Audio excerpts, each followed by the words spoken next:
Exodus 23 says, for 6 days you shall labor, work in your vineyard, but on the seventh day you shall rest. And you shall rest from all your works. And the same thing is 6 years you shall labor. On the seventh year you shall take a Sabbath.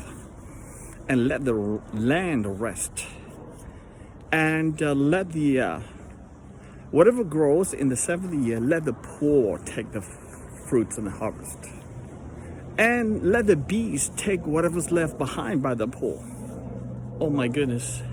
You see the heartbeat of God. God is looking out for the poor. God is looking out even for the beast. The animals. The animals need to have food to feed them. So can you imagine? This is our God. He does not only look after us, but he looks after the poor.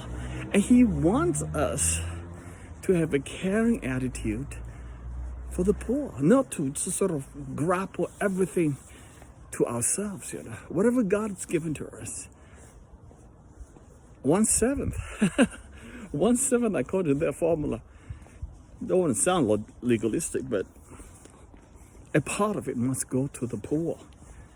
So even as I speak now, I can think about, the poor people emerges pretty high up in the list of God's concern. Every now and then it pops up, give to the poor, think of the poor. So we must give to the poor, This heartbeat of God. You know why the poor are also created in the image of God? There's unfortunate circumstances, whether they are fault or no fault, their own fault or cultural society fault, whatever the case may be. We'll always have the poor, and think for them and help them. The poor definitely will include the homeless, shelterless, etc. That's why I think the Hope for New York is a great avenue for us to give money to help the poor, so that people will have that. Just to see the heartbeat of God. It is amazing. God has mentioned the poor many times. Jesus said, look at the poor widow.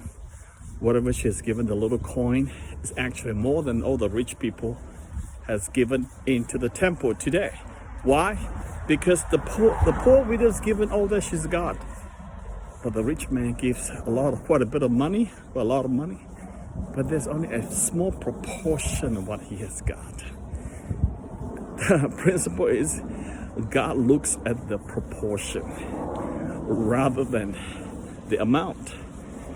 So God is all fair and justice and cool. So I just love the fact that God's heart is thinking about the poor, thinking about the animals even. You see how a caring God is, comprehensively caring. And not only that, God's creation, he wants us to take a rest. So he's not only thinking about the poor, he must think about ourselves. We cannot work 7 days a week. No way. We got to have 1 day rest, minimum, a day we call rest. Because God rested on the Sabbath day. Not that he needs rest, but he did that rest from his creation. All has been beautifully created. And he rested from his work on the seventh day. Because the sixth day, all the creation is complete, done, and it's very good. Everything's very good. And God took a rest. And God is instituting that for us. If you want to talk about the owner's manual, this is it. This is absolutely true, authentic owner's manual now. Because God created us. As a creator, he has left a manual for us called the Bible. Seventh day, take a bath, take a Sabbath, a rest, a day of rest. It'll be good. It'll be good for your health, good for your mental, good for your family, good for everything.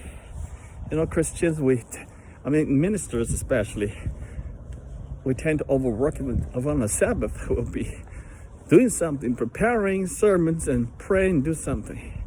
To actuality, we should take a better rest. Okay, I was just reading this book called Reset by David Murray, who's saying that if you don't sleep 7 to 8 hours a day, your performance will drop, your cholesterol rise, and blood pressure will rise eventually, and all these things gonna hit you.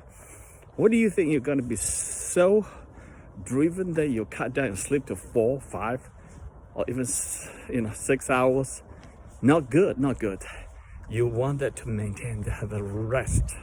See, God cares for us. 6 days you shall work, 7 days you shall rest. And God cares for the land. 6 years you shall plow the land. 7 years you shall leave the land vacant to recuperate. And whatever's grown, give to the poor. And after the poor is taken, whatever's left behind, let the animals take it. My gosh, this is truly a God who thinks about everybody, not just human being now. Everyone plus his creation, everything. God wants us to know that he cares for everything. So that's the kind of God we have. And with that in mind, why would you and I be worried about our children, about ourselves, about our ministry, about our job, and everything? Because God knows everything. Everything that is in his mind, he will comprehensively works it out. Exodus 23. It's really quite amazing how God takes care of every aspect of it and tell us. I'm just blown away that the way God has very geniusly and creatively set out a system for us to follow. And in his system, he doesn't leave out the poor. And in his system, he doesn't leave out the animals even. Oh my gosh. His eyes cover all. He's truly a loving creator, our God. Amen.